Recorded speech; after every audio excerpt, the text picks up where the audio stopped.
Good evening, good afternoon, good morning, good middle of the night, whenever you happen to be watching this program here on Northern Berkshire Community Television or on YouTube. And welcome to another scintillating, maybe even exciting episode of Porch Talk. I, of course, am Paul W. Marino, thank goodness the only one, and to my left and your right is my co-host, Eugene Michaelenko. Hello, Eugene. Hello, Paul. So, before we get to the pictures, and boy do we have a bunch of them, there's a picture behind us which I want you to take a good look at. If you are from North Adams, you may recognize this photo. Joanne, would you put it in front of us, please? Thank you. I can tell you there are a couple of buildings in this photo that should give you a good solid hint. And even the railroad tracks there in the foreground may give you a hint. So the question is, what particular railroad crossing is this? I will warn you, it does not exist anymore. It was replaced by something. Exactly what, you're going to have to wait until either one of you tells us what it is, or until the last few minutes of the show when I tell you what it is. Did they actually pull up the tracks? Are there still tracks there? The ones in the background are, but not the ones in the foreground. Okay. Pardon. So, if you think you know the answer, if you have a wild guess, if you don't know anything but just want to be heard on television or on YouTube, give us a call, please. 664-4408. Oh, come on, say it like you mean it. 664-4408. So there. All right, so when I spoke to you on the phone, oh, just a minute, please.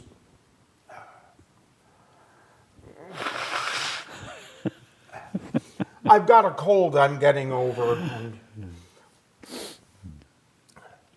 the cough is hanging on for dear life, and the nose is still determined to hang on, which is kind of foolish because it's already attached to my face. That is foolish. Yes. What did I tell you? But if it's a runny nose, yuck, yuck, yuck. Yeah. All right, so I told you I had a surprise for you, and I've shown it to Eugene. Now we're going to show it to you. Could we have the photo behind us, please? There we go. Now, this is from July of 1919, and I'm going to ask you to... Oh, damn it. It's up to control that thing. Yes, let's see. Oh, it doesn't want it to get any bigger than that. I think I got it from the center. You're right. Oh, what'd I do? Sorry. Go back. Can you? All right. Here, I know.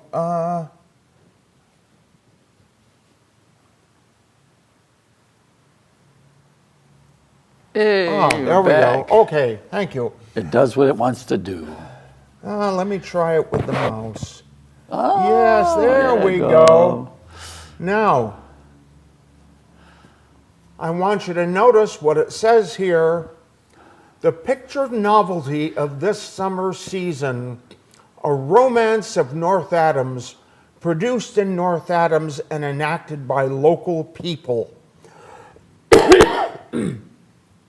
And when I saw this, it instantly put me in mind of the movie Miss Adams of Adams. So at this point, we have no idea who it was that produced this. So I've got to look into this. And who knows, if I'm lucky, I just may find something. And I was going to say something to you before we went on the air. Now I can't remember what it was. Well, the one in Adams was made by Theo Plunkett, one of the W.B. Plunkett's sons, and he got a crew out of Long Island who came up. And originally, they were going to produce. They produced the movie Berkshire Mill Operations, and I think while they were in town, he enlisted a theater group that was working out of St. Thomas Aquinas Church, and he got them. He put together with it. He had a little script. It was only a one reel. So it was only like 17 minutes, 19 minutes. And it's just exactly like this. It produced in Adams, but enacted by local people. And it was produced on like a 35 millimeter, which, that's really wide, but it was also produced on that sodium, it's not, what is it called, sodium nitrate film base that was very volatile. So I don't know how come ours lasted and didn't get destroyed over the years, and maybe that could have happened to this one. They could have. It could well have, but who knows? It might still be out there. I am guessing that,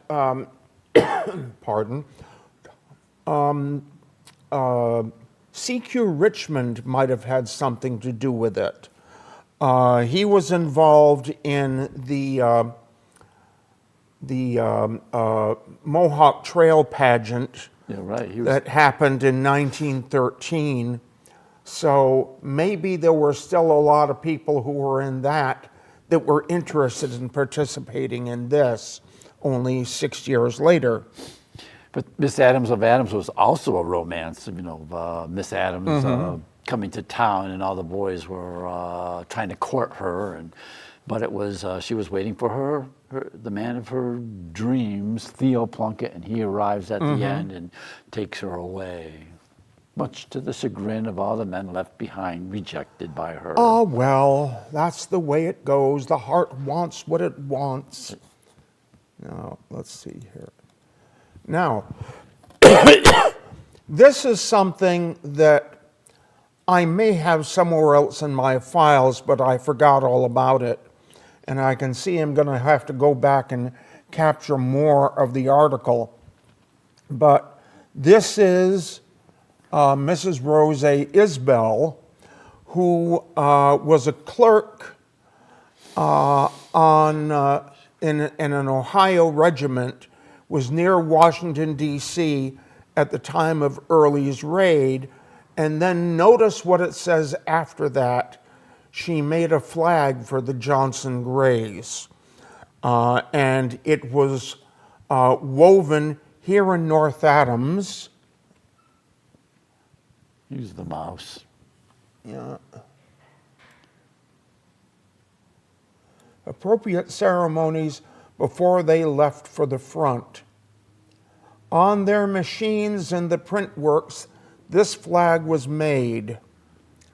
As there was no blue made at the print works at that time, the blue was specially made by the equally patriotic dyer, Samuel Montgomery. When the flag was finished, it was hung for a time from the office to the drying shed in full view of all who passed through Union Street. Later, it was presented to the Johnson Grays, who camped on Marshall Street, the camp being marked with a suitable tablet during Old Home Week. There were suitable presentation ceremonies, and among the speakers were the late Senator Henry L. Dawes and lawyer Andrew Richmond. Now, the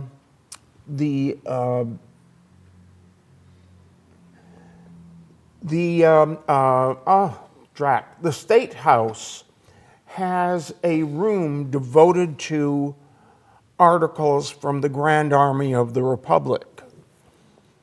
And who knows, that flag may have come back to North Adams. although maybe it went to Boston. And if it went to Boston, I would like to see if we can borrow it back for a Civil War exhibit here.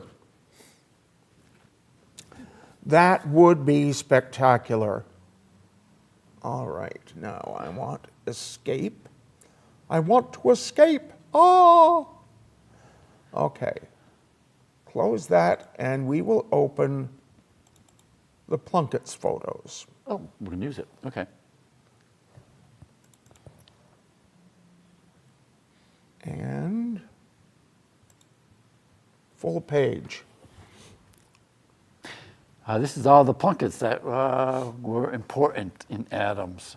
The top of the list there, who we're going to be talking about this evening, was W.C., or his name was William Caldwell, I believe, is his middle name. And he is the one that brought President McKinley here. No, his No. son W.B., the next generation.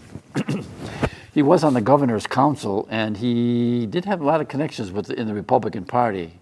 And some of those people that he was connected with later on went to serve in Lincoln's administration. And I can't remember his name, the man from Massachusetts who went there. And then there's someone in North Adams, I won't mention his name, who suggests that W.C. was able to get contraband cotton sent to him during the war when cotton was pretty much I think I know who you mean. Yes. And you see down there is his two sons, W.B. and C.T., William Brown. William Brown was named after Plunkett's two wives. They were both Browns. And Charles Timothy was his name, the second son. And these two guys are the ones responsible for the big Berkshire Mills and the great economic expansion in North Adams. Down below them are The grandsons. the grandsons. Can that be picked up? Can we see them, their names? Or maybe it'd be smaller. And now, get off of there. Show off. I No, guess not. it won't go up high enough. Oh, yes, it will. Okay. There's TR. WC2, as you can barely see him there, and TR were sons of WB. WC2 was the heir apparent of the big Berkshire mill business. But unfortunately, WB died in September of 1917, and WC died in December of 1917, two months later. So the mill was up. It was in flux who was going to take over. Luckily enough, CT took over. TR was not really a businessman. TR was a bon vivant. He was into the arts. He put on things like operettas, and we'll talk about him later and his contributions. Ironically, WB and WC2 both died while Plunkett Hospital was being built. The hospital opened the following year, in 1918, and the hospital was under construction. WC, I was told, died. They were operated on him as appendix burst, and in those days they didn't have antibiotics, and a burst appendix pretty much poisoned you inside and caused peritonitis and all that. Also, the way Rudolph Valentino died, he died of a burst appendix. Did you know that he was in North Adams? Rudolph Valentino? At one I'm point? sure. He Yes, traveled a lot. his train made a 6-minute stop, and he was asleep in his private car, and a number of fans gathered outside and asked his traveling companions to wake him up, and they refused on the grounds, what's North Adams? He was a he superstar. bears the distinction of being the actor who slept through his entire visit Who slept through to North Adams. He was a big celebrity. I think he was one of the first of those big movie celebrities. In the right-hand corner, does he come over? Yes, is C.T. Jr. And C.T. Jr. he's not really a junior because he was Charles Taylor. His mother was a tailor, Antoinette Taylor was her name. And So does New Blue Jeans. New Blue Jeans? My mother was a tailor, sewed my new blue jeans. Oh. From House of the Rising The Sun. Sun, my Oh, mother. come on. I don't recall that lyric, but I do know about Sold My New Blue Jeans. He went on to, he left Adams, he went to Princeton, he then got a law degree out of Harvard, but he wasn't interested in performing, doing anything professionally. He just wanted to travel and have a good time. And when his father died, he moved back to Adams and took over the house. And but he was in love with a woman that he married from New Jersey, Elizabeth Clark, and they traveled together everywhere, South America, the West Coast. I think they must have gone to Europe too. Let's see. It's strange though that he liked her family a lot. We'll talk about him later. Not this episode, but in other episodes. And they occupied what is now our town hall, and he called it Foothills. That was her estate. And he entertained her family. She had a sister who had 4 daughters. And the 4 daughters came up here and summered here and spent their time here. And he liked to play tennis. He was a big tennis player. Oscar Saquet, the founder of the Historical Society, remembers playing tennis with him. Oh, that's cool. And he also played tennis with these 4 daughters. One of them was a better tennis player than all the others. But these are the influential Plunkett men of Adams. Well, I find it interesting, there they are, that the company experienced its greatest growth under the second generation.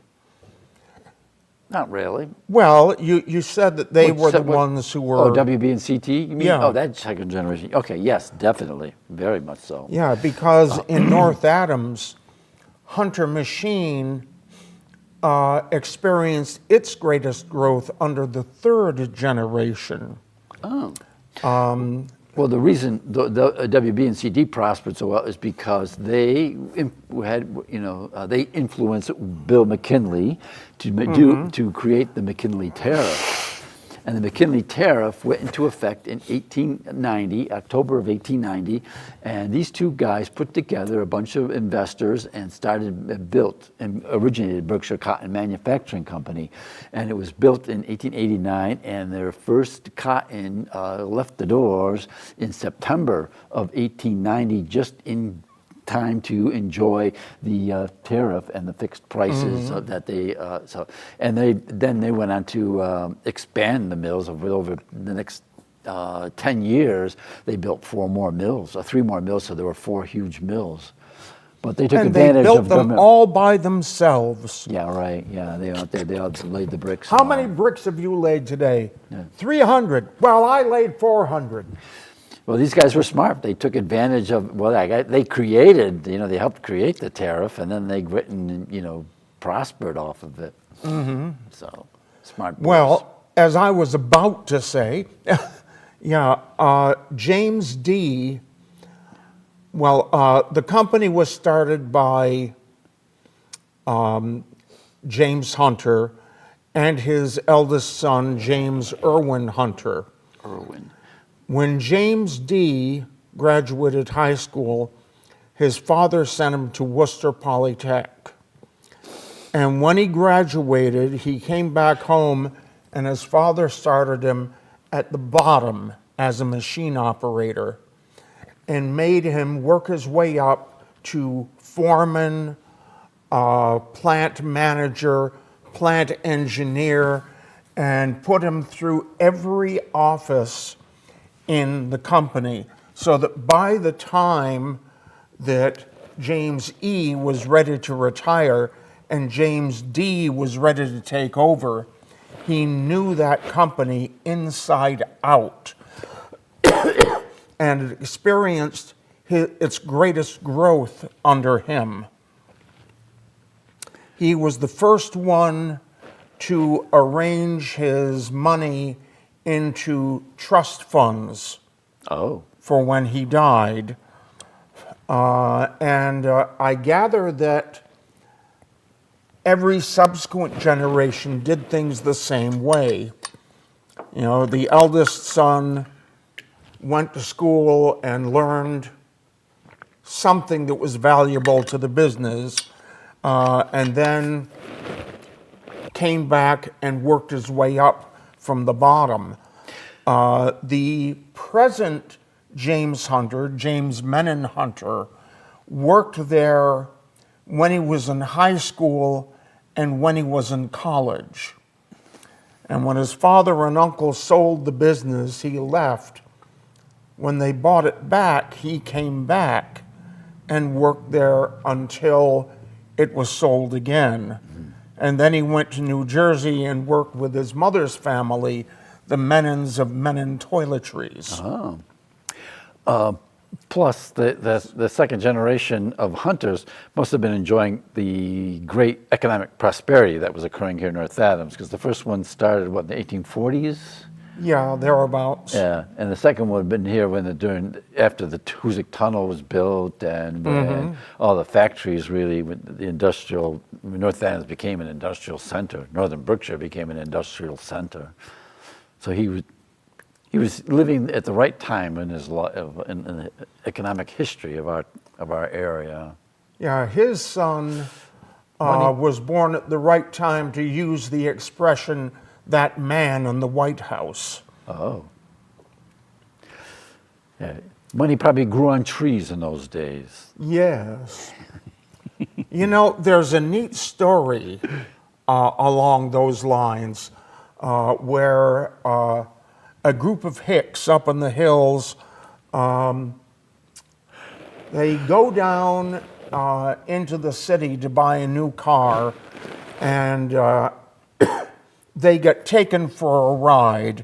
You know, the guy gives them like a penny or something, and when they get home and they show off the penny they got for their truck, fortunately, at that point, Dad's gun jammed. Otherwise, this story would have a very different ending.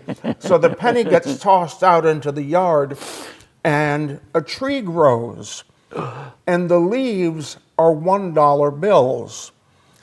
So they go out there and pick $1 bills off the tree, and then later on it morphs and starts producing $5 bills.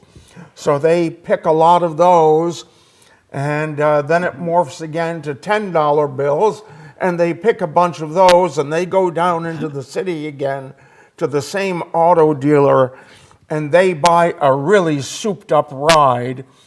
And wanting to know where the money comes from, he follows them, and he sees the money tree, digs it up, and takes it back home. And the next morning they look out, the tree's gone.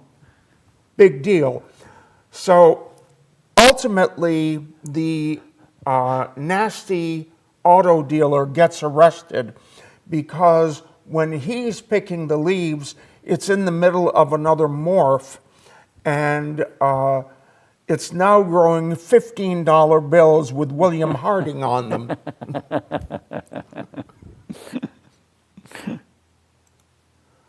All right, we have another picture here. The Plunkett family in Ireland was originally Catholics, and this is the Bishop of Dublin, or Armagh maybe, who was martyred. He was Oliver Plunkett, and he, I believe, was the last of those Catholic martyrs in England. And I forgot who instigated his martyrdom, if it was Guy Fawkes or if it was another one of those rabid Protestants, radical Protestants who were trying to destroy the papists, the Catholic Church in Ireland. So the Plunketts came to America. W.C.'s father's name was Patrick. He came to America. Came as a Catholic, and he was in New York City, but he came up to Lenox to help. I can't think of the name of the family and work on their farm. While he was there, he met a woman who was Irish Protestant, and he fell in love with her. He left and went back to New York and realized this was the woman I love and I'm going to go back and marry her. And he rejected the faith and became a Protestant. Oh my! And the Horrors. rest of the family became. He raised all his children as Protestants. But the Plunketts were Catholics at one time. Next slide. Well, we won't hold that against them. Not at all. Just one of those things that people did. But Patrick Plunkett had I don't know, 4 sons or 3 sons who really distinguished themselves throughout Massachusetts. Throughout New York. One was I think his name was George. Pretty much put Hinsdale on the map. Then there was Thomas, who was in Pittsfield. I'm not sure what he was affiliated with, but William Caldwell was by far the most prosperous. He was originally a teacher, and he taught in Lanesboro for a period of time, and then he was coaxed over to come here to Adams by his future father-in-law, Russell Brown, who got him to buy shares in this mill. And this mill was originally built by the Quakers, and it was originally built as a foundry. Part of it was a foundry, because there was a small iron ore deposit there, and they put a trip hammer and some of the old door hinges and shutter cocks were all maybe made from here. I know that I look at the stuff at the Quaker Meeting House, and it all looks like it's this rough forged stuff that was dug out of the ground and built there. And it was a community thing, cooperative, because we always see references in deeds to somebody owning 1/28 of the old forge. And it was located on Commercial Street, where Aladco is today. And this building, I think, was actually built in 1814 and is our first factory in Adams. North Adams' first factory was 3 years earlier, in 1811, I believe. Something like that. And this one was called the South Adams Cotton and Woolen Manufacturing Company, a very long name. And W.C. came to town and started buying up all these shares of all these different Quaker pieces of ownership. And he finally was a sole owner of the South Adams Woolen and Cotton Manufacturing Company. Now, they actually had the furnace inside? That doesn't sound right. I don't know where that would have been. But this was I think this was more the textile mill. I'm not sure what they had on the spot at the time. And you can see that it's been worked over. Look at there's, it looks like there was over that door, there might have been some kind of overhang that was torn down. It looks like there would have been an L that came out of it. They tore that down. And I believe they took this picture in 1888 when they tore this down to build the beaming factory, which is still now there. It's the Aladco Dry Cleanings complex. Interesting cupola there. Look at the bell. I'm sure the bell was up there to tell people when they were supposed to come to work and when they could go to lunch and when they could go home. That wasn't saved, was it? I doubt it. No. What a shame. The Plunketts, who knows? Maybe it was somewhere and got thrown on it. And maybe it rotted or broke but go to the next slide because... All right. Well, I was thinking this roof there that you see here, or what used to be a roof, that might have led out to the furnace. Oh, yeah, that's... Now, you know what an iron furnace looked like? Not at all. Well, shame on you. I'll be ashamed. It was a squat tower, maybe a story and a half tall, that was lined inside with brick. And on one side, there was a bellows to blast air into it. It was open at the top, and they poured in a mixture of crushed ore, lime, and charcoal, lit it on fire, and the bellows is blasting air in, and the coal burns, melting the ore. The lime floats to the surface, carrying the impurities with it. And some lucky soul gets to go up on top and reach down with a rod to scrape the impurities off the top. And I say lucky soul because, of course, the fumes were toxic. Yes. And probably extremely hot. Oh, yes. And when they had removed enough of the impurities, someone poked a hole in a wall made of clay at the bottom, and the molten iron poured out and ran down a track cut in the ground and then spread out into molds also cut in the ground to form what they called the pigs of iron. And it was called pig iron because to the people who were doing the work, it resembled a row of piglets suckling at a sow. And even today, those ingots are called pigs. Oh. So if their furnace was, say, out here in the foreground, they could have made their iron, had it settle down here, and then pick it up and carry it into the mill through that door. So what's a trip hammer? Because a trip hammer makes it sound as if something that would bash it into Well, a that's shape. also water powered. When you heat it up and you put it on the anvil, in the old way of doing it was someone wailed on it with a hammer and then stuck it back in the fire to heat it up again, put it back. But the trip hammer could hit harder and more regularly. And again, it's water powered. It's got a ratchet, and the ratchet lifts the hammer and then lets it fall, lifts it, lets it fall, and they can take the iron out, stick it back into the flame, let it get heated up again, put it back. This was on the edge of the Hoosick River too, so they had a dam, so they definitely had a dam what? A dam, and of course they would have a small canal and divert the water with a turbine and all that stuff. So I tried that on my mother once, and she wouldn't go for it. Oh. She said something about the dam, and I said, "The dam what?" The dam what? Oh, I'm a wicked boy. very. All right, I recognize that. This is the Adams Laundry, or it's called a Latco, whatever.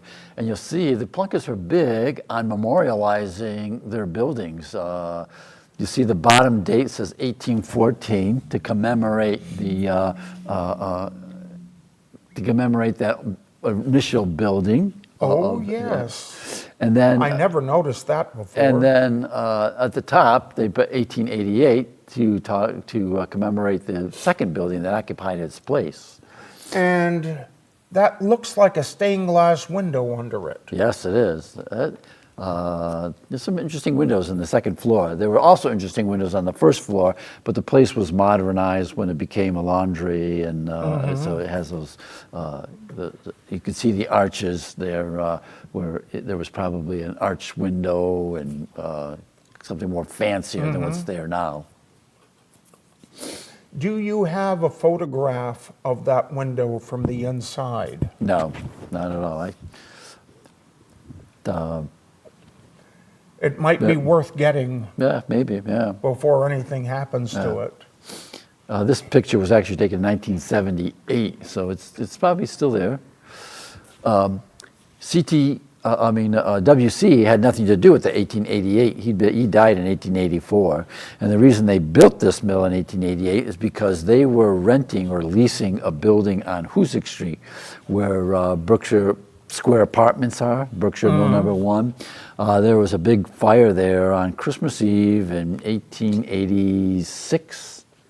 Yes, it was Christmas Day, 86.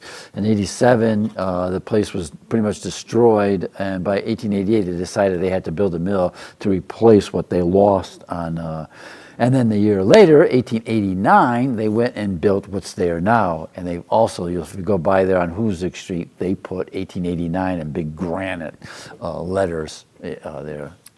Yeah, now this looks pretty small for a factory, Well, unless there's more behind it that we don't normally yes, see. there is. I don't have a picture of that though. I don't think. But this is the office. That upstairs is definitely I'm sure was the office to the W.C. Plunkett and Sons. I think they called it at that time. Operation, and this predates the Berkshire Cotton Manufacturing Company, which was like the biggest, the second largest employer in Berkshire County. Do you know who the first largest employer in Berkshire County at the time was? I'm guessing it was Arnold Printworks. Very good. It was Arnold Printworks. So the two major employers of the county were up here up north. And I noticed they had themselves a nice fireplace. Probably, yeah. I was in that room once. I should go back and see it again and see what shape it's in. Well, next slide, please. Let's see if this is a mill that WC actually built. I should have brought that other picture too. This is just next door to it. And the only thing that still exists is the rear portion. This rear portion here is still there. The central mill died. Was in a. Now see what you've done. I know. Look, I can do this though, hey. But this building right here is still there. It for the longest time was, I don't know, auto parts store, and there's now a metal manufacturer in there. She makes metal masks and sells them, I don't know, in the city somewhere. But she does a great business and some beautiful masks that she makes out of metal. And this place is now occupied. This mill burnt in like 1946 or so. And some people may remember behind it was a store called That Coat Place in Adams, Brookshire Textile. No, I don't remember that. It was a coat store run by Gilmore Rudnick. No, not Gilmore, his brother, Phil Rudnick. Yeah, Gilmore was a landowner in Williamstown, I believe, and Phil was his brother in Adams. This mill was built, WC built this just after the railroad came to Adams in 1846.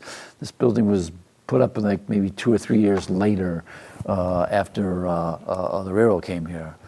There was a major economic boom in Adams at that time, and something like 5 mills were built in 7 years. And all of them are gone except one, the one that is on Grove Street, and it's now called the Auto Mill or something. It's a wooden mill set back from Grove Street but that still goes back to the 1840s and 50s. I have a suggestion to throw at you. You may tell me I'm crazy, and if you want, I will not be offended. Oh, good. But it seems to me that people in Adams are more interested in their history than the people of North Adams. Well, I don't by know. and large. And I think something the Historical Society should consider doing is do some fundraising to erect some plaques or monuments near historic sites like this. So like this could have essentially a drawing of this mill, say when it was built, by whom, and destroyed by a fire, and this part over here was all that's left. We'd have a lot of plaques in Adams, and right now that's, AI Construction occupies that, so there's all kinds of construction equipment there and trucks and his business. But it's an idea, yeah. so. Am I crazy? Oh, yeah, that's right, you're crazy. Oh, yeah, well, thank you. All right. Let's see what the next slide is. W.B. Plunkett's mansion. It is. Actually, it was built by W.C., his father. His father built it when W.B. was no more than a teenager. He was built in 1868, so W.B. was only 18 years old. And his brother would have been, C.T. he's 5 years younger, so he'd been 13 years old. W.C. Was supposedly smart enough, knew the Civil War was coming, and he stockpiled cotton. He put as much cotton as he could fit in all his warehouses and rented warehouses to fill it with cotton. And he admitted that he went and then sold it for 10 times its value when the embargo against Southern cotton came up. There was a student from Williams College who had done his honor thesis on how Northern Berkshire businessmen profited from the Civil War, and he basically showed that W.B. doubled his wealth during the Civil War. And so the war ended in 65. This place was built 4 years later in 69, and he called his estate Montrath, and he named it after his mother's estate in Ireland. Now I'm told his mother was sort of disowned by her family in Ireland because they were upset that he married a Catholic, even though he became converted to Protestantism. You got to love this sectarian hatred that still goes on.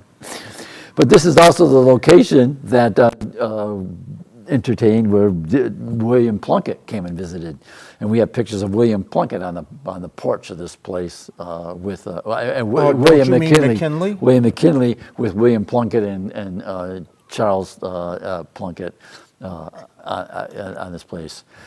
Now I always thought that when the Plunketts went out of business, or the Plunketts left Adams, they sold this at auction to local people, and that they tore it down because they wanted to, wanted to pay the taxes on it. But we've recently learned that the Plunketts tore it down because they were looking for a location for the post office in Adams. And the Plunketts wanted to make this location more desirable, and they tore down this place thinking that the federal government would buy the land and put the post office here. Instead, the federal government, I guess, didn't like the size of that property or its location. They went and put the post office where it is today. So we lost this beautiful mansion just on speculation of a post office going to be built. Now, I see what I think over here on the far left is what looks like a carport. And is that a gazebo on top of it? I don't know if there was like a summer porch, or summer room, over the top. And the bottom is called a porte-cochere. It's like that, which means what? A door for a cover for a coach? I can't think of what the French. But, well, normally speaking, the carport would have been higher. There would not have been steps there. There would have been a block, so that ladies could step directly into the carriage or directly into the car. Okay, so they would have they would probably get out of their carriage underneath that, in that little drive thing. This place was an empty lot until 1948 when the Adams supermarket, Jacob Weinberg bought it and erected the first supermarket in Adams. And then that burnt in 1969, and now the Berkshire Bank and Trust built a bank there and offices for Donovan and O'Connor law offices, and the bank went under, and Greylock Federal Credit Union is there now, and Donovan and O'Connor moved to North Adams, and now that second floor is occupied by there's a medical office. The Berkshire Medical, Berkshire My Medical Systems. podiatrist is there. Yeah, so that little chunk of Adams has got quite the history. Yeah. Or quite the. Do you know if the blueprints for this still exist anywhere? No, not at all. I'm pretty sure this was designed by the architect in Pittsfield, whose last name is Vance. Arthur Vance, and I wonder if his stuff is still around, because he also designed the South Adams Academy, which was also put up in 1869, and it was also has a mansard roof, this Second Empire style. And I believe he also did the Isaac Collins block, and the Collins block used to be where the parking lot of the Big Y is today, and it is also Second You Empire. mean of the Adams supermarket? Yes. What did I say? You said Big, Big Y. Y. Right. Yes, the Big Y. It's no longer Big Y. It's now Adams Supermarket. And it was originally Adams Supermarket when the Yeah. when the supermarket burnt here in '69. They built the Adams Supermarket over there. That became Big Y. That became Adams Hometown Market. But that building. It might be worth taking a look in the library to see what they have. I wonder if Does Adams still have a town engineer? No, we never had one. And I don't know if they would have that. Someone's archived that architect's work. I wonder if there's something in Pittsfield, the Berkshire Historical Society, because he was a well-known architect in Berkshire County. And Yeah, you ought to see. There's a guy, Bill something, that builds model buildings. oh yeah, I know who you're talking about, Bill. Boy, Yeah, what's his name? But I wonder if he could build Bill a model Sweet. of that. Bill Sweet. Yes. dug that out of nowhere.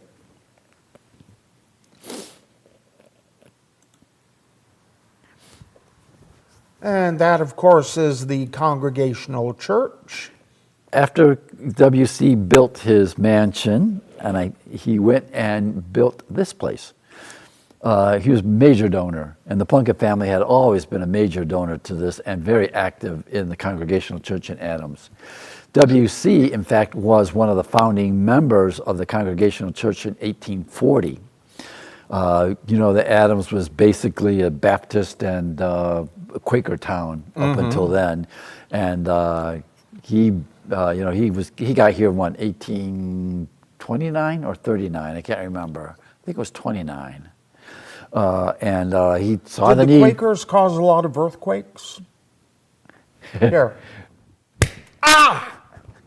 You deserve that. Oh! Sorry. But can't help myself I used to think sometimes. that he built the church first and built his mansion afterwards. I thought, how noble he was that to use his war profits to build a church. But in fact, he built his home first and then built the church second. We learned this because of now newspaper archives have told us in the newspapers who built it. And I bet you Vance also designed this church. He could have. Mm-hmm. I'm pretty sure he might have. Could well be.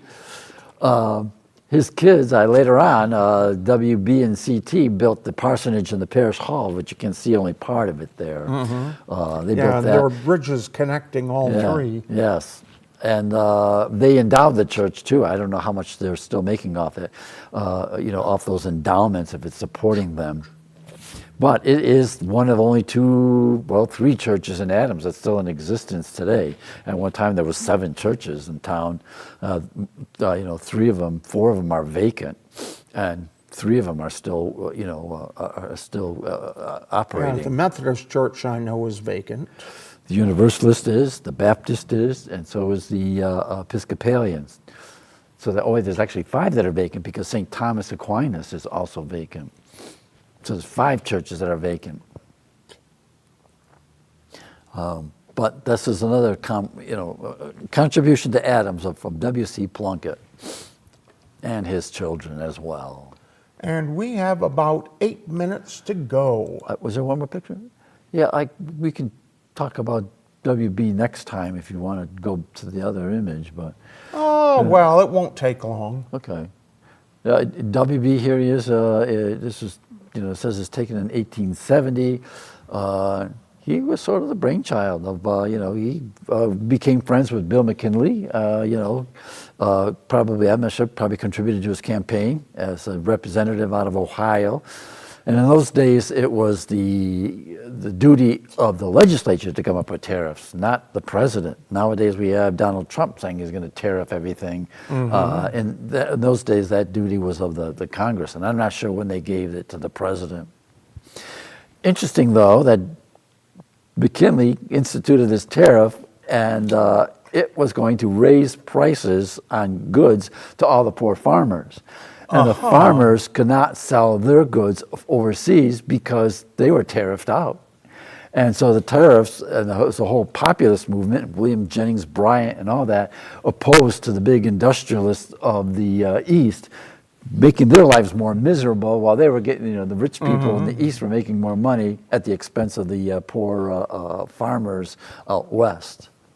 So William McKinley, I believe, was gerrymandered out of his district and lost his seat in Congress. Ooh. But he was reelected as governor 2 years later, where he became in 1890 or 1892. I can't remember which. But he came back and was governor, and that was a stepping stone to become, the president of the United States in '96. That when he got nominated, his first nomination is '96, and then he was reelected again in 1900. I find it interesting that all of the portraits of this period, they're all looking to one side. They probably had a good side and a bad side. Well, I've got another stupid joke coming that I wonder if anyone would recognize him if he was facing the other way. Right. I think it was Betty Davis who always insisted in having herself photographed from one side. That was her good side. All right, so we have about 5 minutes left. There we are. Thank you, Joanne. And I'm dying to find out where this picture was taken. It looks familiar and I can't. All right. That can stay there. Joanne, would you please... Oh, thank you. I'm assuming that little hut on the side was the crossing guards. Very likely. Now, I'll give you another little hint. These tracks in the foreground that are running through the grass there, those went to a large iron crane. Does that give you another hint? Iron crane. Does that crane still exist? Yes, it does. So this is... it is still there outside a former warehouse. So this could be Furnace Street? Yes! Good for you! Here, I'll give you a pat on the back. That is the Furnace Street Railroad crossing, which disappeared in the 1940s when the Furnace Street footbridge was put in. Yes. So what is beyond the crossing sign further down on the left is the little tunnel. And what is behind us, where the photographer was standing, is Building 6 of Heritage State Park. and it has that huge iron crane that was hand operated outside that building. A track went on either side of it so they could unload cargo and presumably load it into the warehouse. So the river's got to be off to the right. We can't see it. And those two buildings, they've got to be, are they on West Main Street? Yeah. Well, no, they are actually on Furnace Street. Street. But the one in the background, the light-colored one, that one, the other side of it is on Main Street. And is that where the North Adams schools have offices, and downstairs is the They harm used to. reduction place? North Adams schools are now the second floor of City Hall. Oh, But there is an outlet run by Berkshire Healthcare in there. yeah. And that used to be the Boston Fish Market, Yes, right? That was what it was called. Boston Fish I remember Market. eating fish there. And then that morphed into Boston Seafoods, right? Yep. And of course, it's no longer there either. You can't get there from here. So that leaves us about 3 minutes. Something that I would like to see happen is the city should go over there and grease up that crane and get it working again. And a couple times a year, drive a truck over there with something on it. They can lift off with that crane, swing it around, put it down, pick it up again, swing it back, and replace it on the truck. You could make it a fall foliage festival event. Yes, That'd be, but why limit it to the fall foliage season? I can't imagine what it would take to get it back into operation, though. It's got to be sealed. Well, I know, gotta be rather, iron I assume You should that underneath the big part, there are ball bearings there, probably of wood or clay. Oh, that doesn't sound durable. And, but as for the crane itself, yeah, it may be frozen, but, you know, you go in there treat it with penetrating oil a couple times a week, and who knows, take the lock off, and you might be able to get a team of men to, lower it down, raise it up again. It could be fun to see. So we have 1 minute remaining. So thank you for watching. Yes, you. all three of you. Thank you, Joanne, for directing. Thank you, Joanne. You're absolutely wonderful. Thank you for being here, Eugene. Thank you for your stories. You're welcome. And thank you for coming, Mom. Oh, you're quite welcome, dear. You're not quite the ventriloquist, are you? Yeah. Well, actually, I did some ventriloquy once at a Goodbye. community coalition forum. Hi, I'm whatever her name was. I work at the coalition, and I'm invisible. You are! Wow! So Thank we you will for that see you performance. in 2 weeks here on Porch Talk. Porch Talks.